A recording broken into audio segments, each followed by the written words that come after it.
సౌలు సంవత్సరాలు దావీదును చంపడానికి ప్రత్యేకంగా ఒక బృందాన్నే ఏర్పాటు చేశాడు, సిబిఐని.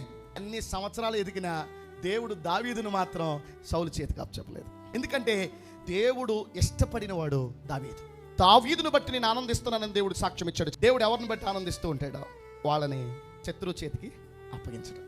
తమిళలో అమ్మా, నిన్ను బట్టి కనుక దేవుడు ఆనందిస్తే నిన్ను దేవుడు శత్రు చేతికి అప్పగించడు. నేను ఇక్కడ ఒక చిన్న మాట మీకు గుర్తు చేయాలనుకుంటున్నాను. దావీదును కాపాడేవాడు దేవుడు, సౌలును కాపాడేవాళ్ళు ఎవరో తెలుసా? సౌలు యొక్క సైనికులు. దావీదును కాపాడే దేవుడు ఒక రోజు ఏం చేశాడు తెలుసా? సౌలు ప్రాణాన్ని దావీదు చేతికి అప్పచెప్పాడు.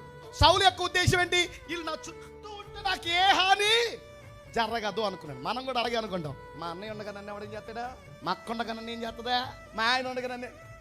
అసలు నిన్ను అప్పగించాలన్న ఆలోచన దేవుడికి ఇనప కంచెలు ఉన్న చోట దాక్కున్న ఆపద నుండి తప్పించుకోలేవు. కానీ దేవుడు నిన్ను కాపాడాలనుకుంటే ప్రపంచం అంతా ఒకటై వచ్చినా నీకు మాత్రం ఎవడు కీడు చేయలేడు.